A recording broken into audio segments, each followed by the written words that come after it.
Body arm সম্পর্কে আপনাদের কাছে কিছু রিপোর্ট তুলে ধরতেছি যে বডি আর্ম সহজে কীভাবে করা যায় সে বিষয়টা একটু দেখাইতেছি।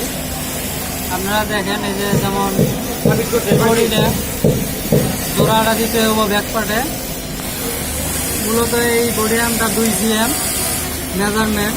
প্রথমে বডিটা 2 cm ভাঙিয়ে নিয়ে তারপরে মেশিনের ভিতর ঢুকাইতে হবে।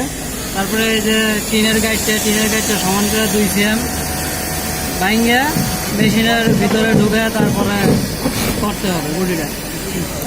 তারপরে এই আছে আমার ডাইন হাতে ভাঙাটা 3 আঙ্গুল। এই ভাঙাটা এই পাশে ভাঙাটা আঙ্গুল 3টা প্রথমত ভিতরে দিয়ে তারপরে এই আঙ্গুলটা এদিক দিয়ে তারপরে বুড়ো আঙ্গুলটা উপরে দিতে হবে, দিয়ে সহজে বডিটা হেম করা যাবে।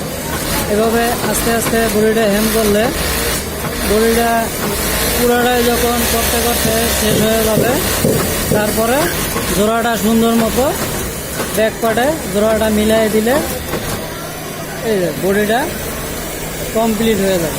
কমপ্লিট হলে সম্পূর্ণ হয়ে গেছে। দেখেন এখন বডিটা কোয়ালিটি সম্পূর্ণ হয়ে গেছে।